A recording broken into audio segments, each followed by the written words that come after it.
Eto na nga mga chong, marami tayong basketball updates. Jericho Cruz may sinabi sa Barangay Ginebra sa paparating na Game 3. Barangay Ginebra versus San Miguel Game 3 prediction. Mga kinakailangang gawin ng Ginebra para makabawi. Sa nakalipas nga na Game 2 semis ay nagawang makatabla ng San Miguel Beermen matapos silang itumba ang Barangay Ginebra sa overtime. At dahil nga sa pagkakatalo ng Barangay Ginebra ay expected yung magiging bounce back ng koponan ni Coach Tim Cone.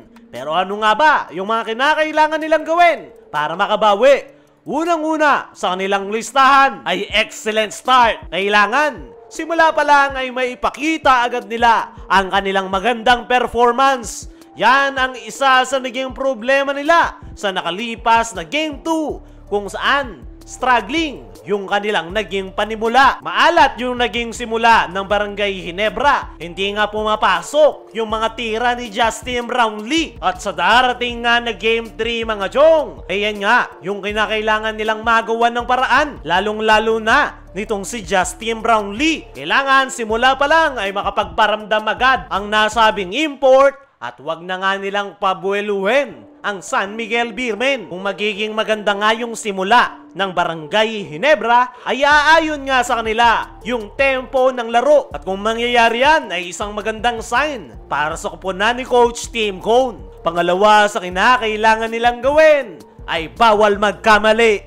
Nabanggit nga mismo ni Justin Brownlee sa kanyang naging latest interview na kapag kalaban nila ang SMB ay bawal magkamali dahil San Miguel Beermen nga raw ang isa sa pinakamalakas na koponan ngayong conference. Bawat position ay meron silang weapon. Mapagwardya to center ay meron silang mahuhugot. Kaya naman, sa darating na Game 3 ay kailangan perfect or almost perfect performance ang dapat maipakita ng Barangay Ginebra kung gusto nilang makuha yung panalo. Dahil nakita naman natin last game, maganda yung pinakitang performance ng Barangay Ginebra.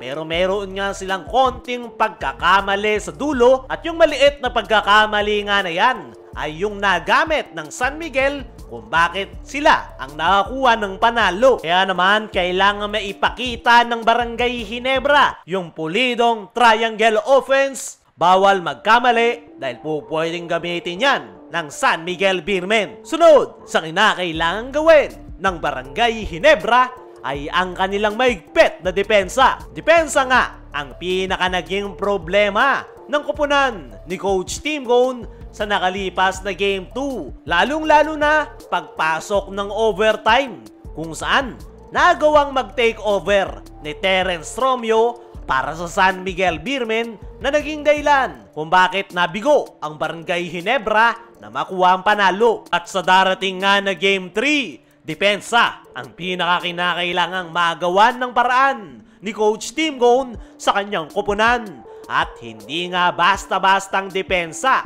yung kinakailangan nilang maipakita dahil gaya ng sabi natin kanina, maraming star players ang San Miguel. Mapagwardya to sentro ay meron sila. Kahit sa bench ay loaded yung kanilang koponan. Kaya hindi po pwede yung isang player lang yung kanilang tututukan. Ang kailangan dito ng Barangay Ginebra ay isang defensive game plan. At dyan nga masusubukan si Coach Tim Cone kung papaano yung approach na depensa ang kanilang ipapakita sa darating na Game 3. Sa ngayon ay merong Stephen Holt, si Coach Tim Cone na po pwedeng maasahan sa depensa. Nandyan rin itong si Nards Pinto, maging si Scotty ay kaya ring dumipensa. Pero didepende na lang yan sa magiging defensive game plan na ilalatag ni Coach Tim Cone. Sunod sa kinakailangan gawin ng Barangay Ginebra ay strong finish. Kailangan simula hanggang dulo ay nandoon yung pagiging aggressive ng Barangay Ginebra.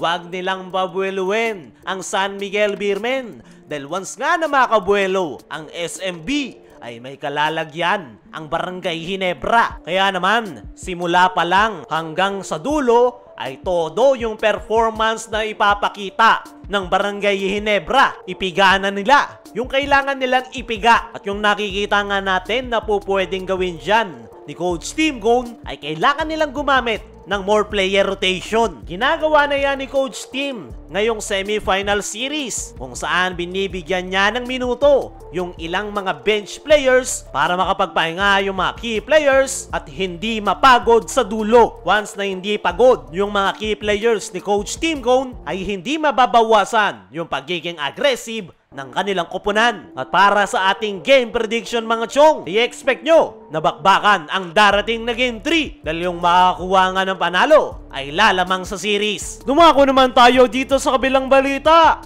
Jericho Cruz may sinabi sa Barangay Ginebra sa paparating na Game 3. Matapos makakatabla ng San Miguel Beermen sa nakalipas na Game 2, ay isa nga si Jericho Cruz sa pinakamasaya na player ng San Miguel. At nung natanong nga ito kung ano yung sinabi niya kay RJ Abarrientos, ay wala naman. Ipinapakita niya nga lang daw sa Barangay Ginebra rookie kung gaano kapisikal ang laro dito sa PBA. Hindi nga raw magpapatalo itong si Jericho Cruz sa isang rookie. Kaya naman, ipinakita niya nga lang daw kay RJ Abarrientos kung ano yung mga kaya niyang gawin. At sa paparating nga na Game 3, ay same pa nga rin daw ang ipapakita nitong si Jericho Cruz. Gagawin niya nga raw ang lahat. Masira lang yung laro ng Barangay Ginebra. Kaya mga chong, ano masasabi nyo dito kay Jericho Cruz? Pati na rin sa paparating na Game 3. I-comment mo lang dyan sa ibaba.